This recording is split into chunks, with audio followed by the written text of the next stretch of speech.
Reminder, this is not financial advice. Please consult a licensed financial professional before making any investment decisions, and do your own research. Hello everyone, we're back again with another market update. My name is Darren. Today we're going to be going through a few different topics. One I really want to talk about is what I alluded to last week, which was going back to the future regarding if we would go back to a gold standard. I don't think that's the case. I think we're going to use new technology to use an old principle and go forward into a new system. As we see with the debt and everything going on, this system's unsustainable for a long period of time going forward. We're going to have to get to some sort of breaking point, where rubber meets the road, there's a fork in the road, whatever you want to call it, where we're going to have to go to something new. And I think this is a plausible solution to some of the problems we've been seeing. We're going to talk about history. We're going to be talking about what happened with precious metals over the weekend. We're going to be going through all of that in this video, so we're going to get into it. Let's get started. Now, I want to bookend, first of all, last week's video with the start of this video. We talked about last week about the no Epstein list. There's no such thing. Stop talking about Epstein. Over the week, kind of obviously that narrative dominated quite a bit of the news feed and a lot of social media platforms in terms of why would Trump say something like that. I found it kind of bewildering and odd that then 2 days later he was taking questions from reporters, and he stopped their question and said, one thing the news, and he always refers to fake news, has not been talking about or reported very well was the 300,000 missing children from the previous administration. And he went on to talk about how they have saved over 10,000 of those children. Something that you should have that you haven't reported. As you know, 300,000 children are missing, right? 300,000 under Biden. We've already gotten back 10,000 of those children, and we have a lot more planned to come back. We're getting them back by the thousands. For 300,000, and as of this morning, over 10,000 we've gotten back. Oh, won't somebody please think of the children? Now, for him to just stop a question and then bring up a topic, which, if it seems that it links with the Epstein conversation. There's missing children, human trafficking, what we're going to call it. He's now contradicting himself, because he's now coming out and talking about missing children, which directly links most conversations about human trafficking and the sort to Jeffrey Epstein. So I just find that to be odd, because we talk about a lot of net results of narratives, and once again with this one, it's a very difficult conversational topic, but he's directing the conversation to then go back and talk about the very thing he talked about us not to talk about, being Jeffrey Epstein. So I just want to bookend that, because we always talk about narrative results, positive, negative, and once again, this is a narrative that needs to be talked about, and to push that into the ether and to make sure that is a topic of conversation is definitely a positive, because we need to be spreading awareness about these terrible, terrible crimes. So after that, I want to bookend that from last week and move on to a new topic, and that is talking about something we did talk about last week, but I'm going to get into it a lot more, and that is the gold standard. Now, last week I said, revisiting the gold standard and making that the new system is not going to work, because there's flaws and there's problems that happened with the old gold standard that we want to talk about. What caused it to fail? How do we fix that? Because eventually we need to move into a new system. And I think there's technologies that have been brought forth into the public domain that allows us to utilize to make that gold standard even more refined and have more strength and more credibility to all of the money that goes on and being spent and loaned across the world. So to talk about that, we have to start at, we're going to go back in time to talk about this, and that's in 1873. The Coinage Act passed, also known as the Crime of 1873. What this bill did is it stopped the production of silver dollars in the United States. Effectively, that demonetized silver from our currency, our money flow, whatever you want to call it. We no longer have silver in circulation. It's called that. It's no longer being used for trade. So the story starts out with silver. Then we move, let's just fast forward. We're just going to do big topics. We're going to get into a lot of the details in other videos, but we're just going to do big strokes to make sure you understand what's going on. As we unfold and unpack all of this, we want to see that here's the big topics that happen so you can gain an understanding of how we got to this point that we're living in now. So we start off 1873, silver is no longer money, Coinage Act, crime of 1873. Move on to 1913, the creation of the Federal Reserve. Now, this is a topic that is very, very important. I mean, this is one that I think should be in curriculum. It should be required reading for anyone to understand the world they're about to live in.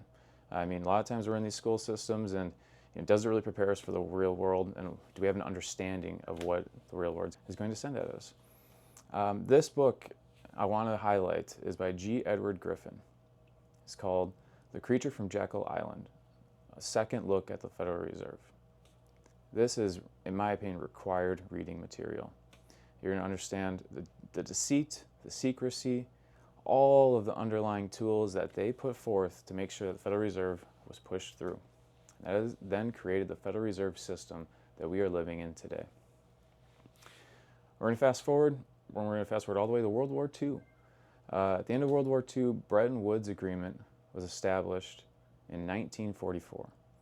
What this said was that the United States would then become the standard reserve currency of the entire world, meaning that all of the foreign exchange rates of other currencies would then be pegged and have essentially a value based on what the United States dollar value was.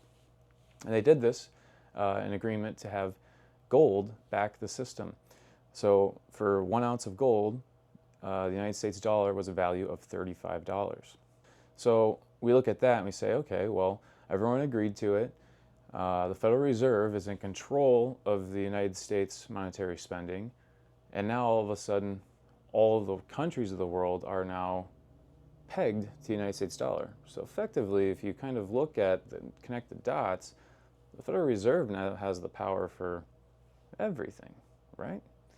They control the loans, the debts, the issuance of money, and yet all of the world is then issuance of their money, and the rate of conversion, foreign exchange, to the United States dollar. Well, you look at it and you say, yeah, the Federal Reserve is kind of already in control of everything. And that kind of brings us through the next 2 decades up to 1971.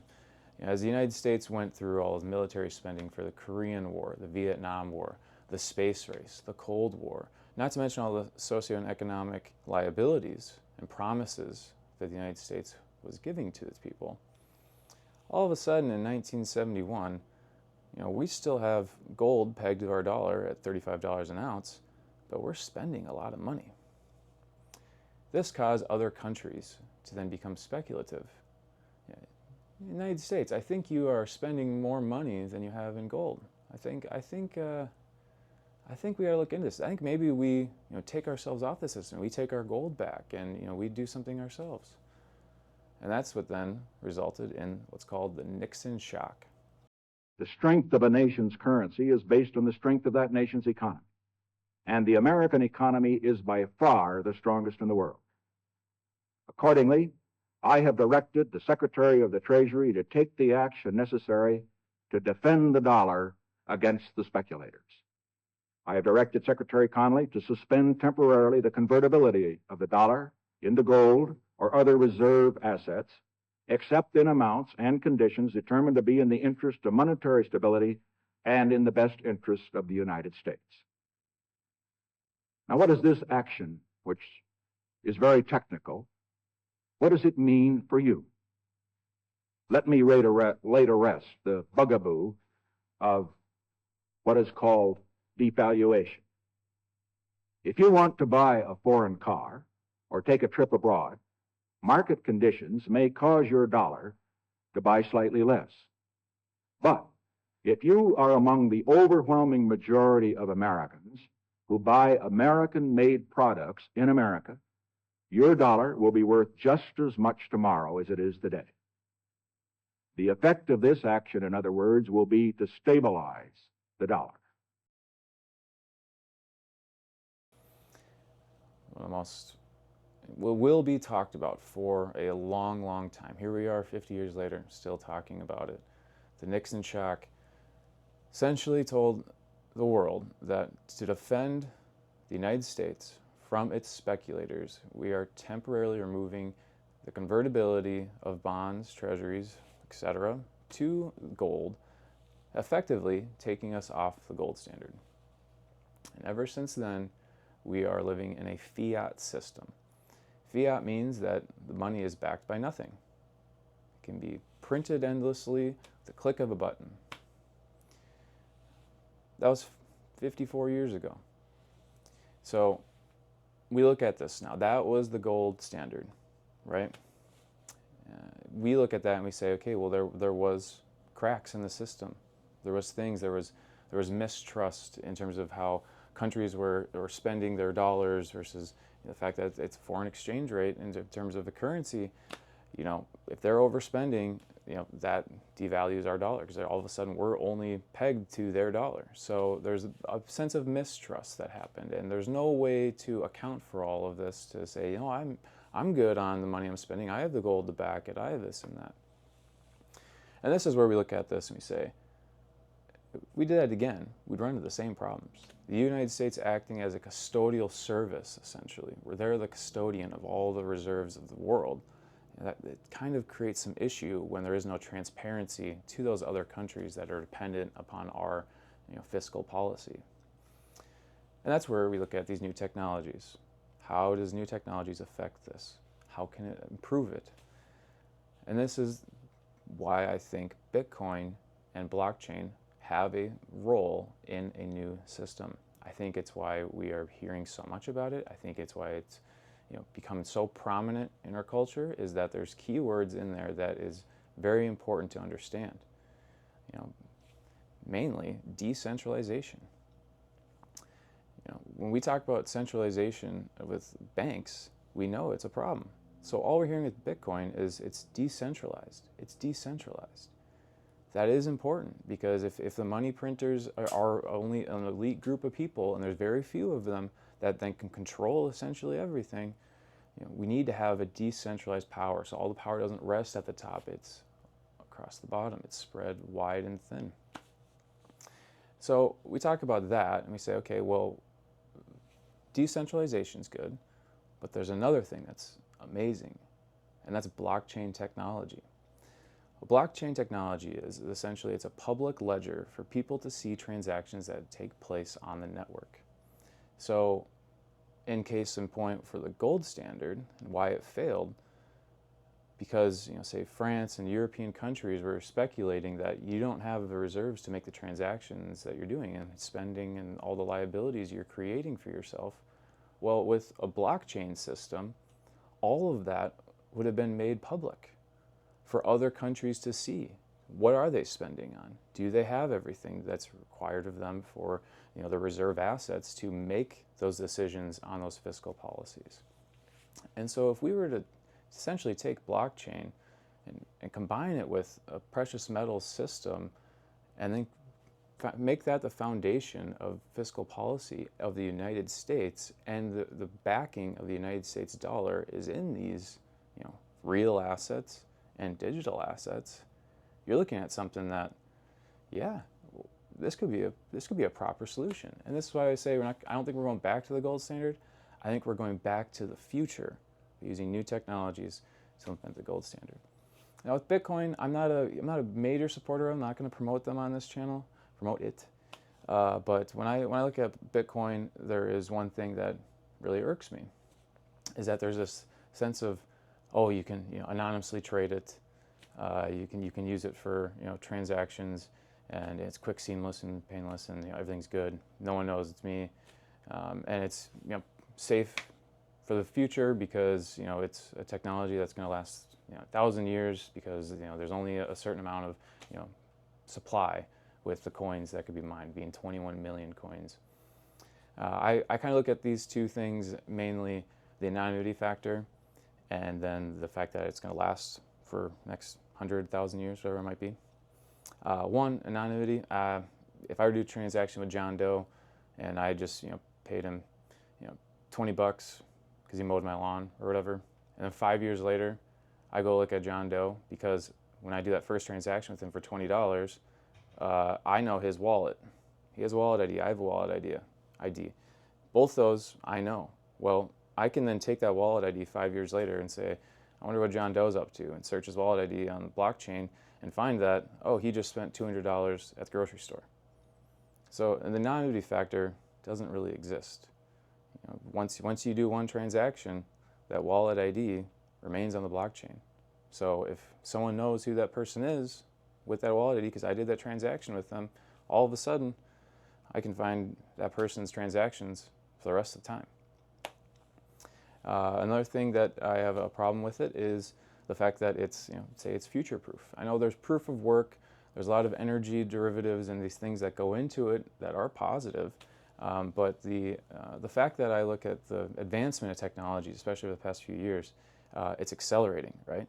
It's accelerating greatly, to a point where what's to say there couldn't be Bitcoin 2.0 or 3.0 or anything of the sort, where it is the same essential blueprint of everything created on the white pages and everything, but it's done with better technology. It's done in a better way.